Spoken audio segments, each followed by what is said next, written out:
Oke, selamat siang semuanya. Baik, pada pagi hari ini kita akan bahas saham yang menarik, ya, yaitu saham BUMN Karya dengan proyek eh, merger. Baik, kita akan mulai pembahasannya. Langsung aja saya coba share dulu apa hmm, screen-nya, share screen. Oke, akan coba analisa. Oke, baik, ini bisa jadi eh, bahan dasar teman-teman untuk menganalisa saham ini. Boleh dilihat di sini ada beberapa saham yang pernah dimerger oleh BUMN, eh, Menteri BUMN yaitu Erick Thohir pada tahun 2020, yaitu saham Bank Syariah Indonesia BRIS, yang pada saat itu BRIS itu dipegang oleh 90% oleh Bank BRI.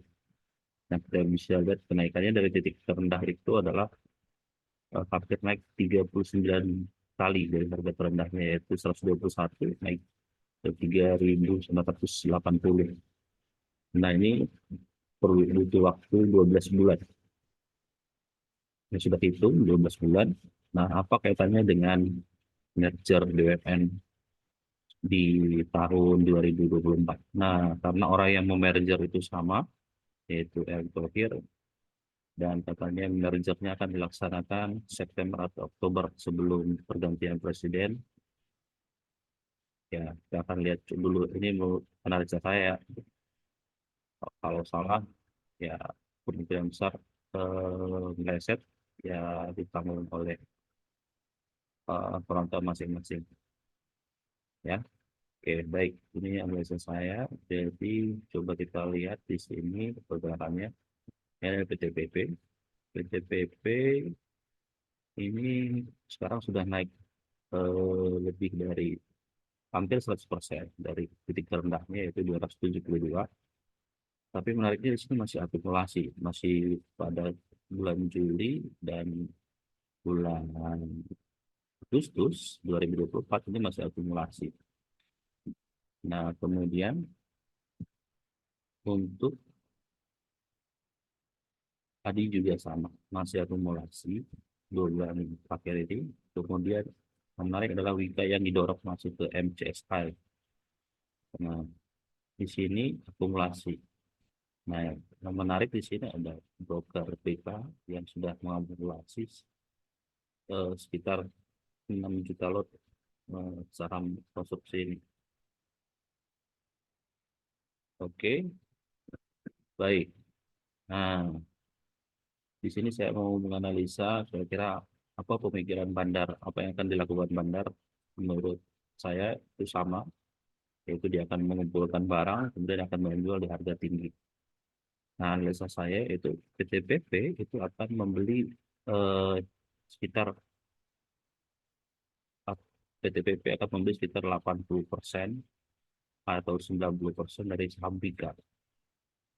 Ya, ketika merger dilakukan, 80% sampai 90% dari saham Bika akan dibeli. Nah, bagaimana dengan Adi? Adi kemungkinan akan ngikut di belakang.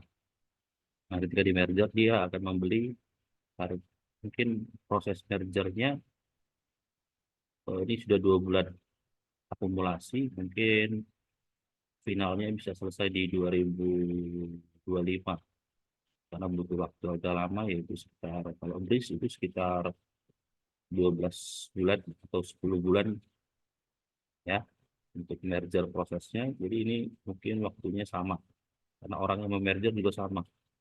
Saya berpikir bahwa PTPP akan naik itu sekitar eh, hitung-hitungannya 11 kali dari atau 10 kali dari harga terendahnya. Ya, kalau sekarang itu harga terendahnya di 272, dia akan naik 10 kali, ya. Oke, 2.720. Nah, ini dari mana perhitungannya? Perhitungannya saya menggabungkan antara eh, equity dan liabilitas ya. Liabilitas dari PTPP itu sekitar 46 ditambah Wika itu sekitar 56, itu sekitar 121, sorry. Jadi utangnya 121 triliun dengan equity-nya itu sekitar, equity dari dua emiten ini ketika digabung nanti 20 triliun. Ya, 20 triliun. Saya perkirakan merger ini nanti akan menghabiskan dana 11, paling banyak 11 triliun merger dari dua emiten ini. Nah, saya nggak tahu bagaimana skemanya dari pemerintah, karena merger nggak mungkin gratis ya. Oke, nah jadi saya bandingkan aja. Ini berarti mergernya, perbandingannya itu adalah jadi 121 dibagi dibagi berapa? Dibagi 20. Nah, berarti nanti nilai dari utang atau dari emiten PTPP itu bisa 600%. Jadi sebenarnya PTPP ini menanggung utang yang berat. Sekarang utangnya itu 350%, nanti kalau di merger akan lebih berat lagi, jadi 600%. Nah, untuk equity-nya, untuk asetnya memang akan lebih besar, ya, tetapi utangnya juga bengkak. Nah, jadi sebenarnya agak eh, apa berjudi juga sih sepertinya di PTPP. Nah, jadi tapi saya melihat, bahkan saya berpikir ini menterinya kan yang sama. Saya lihat juga BRIS itu sekarang utangnya 700%. Saya berpikir berarti menteri berpikir empat emiten BUMN karya itu seperti seperti apa? Seperti bank, ya. Pikiran saya, mindset saya, ini orang sepertinya berpikir emiten BUMN karya itu seperti bank. Karena sama seperti pemodal IKN juga sama. Nah, itu mengharapkan funding dari asing atau World Bank itu mendanai proyek pemerintah yang nilainya 400 triliun dengan modal 80 triliun. Berarti itu seperti kita mendp rumah, 20% uang DP-nya disediakan oleh pemegang atau pembeli. Nah, ini juga sama.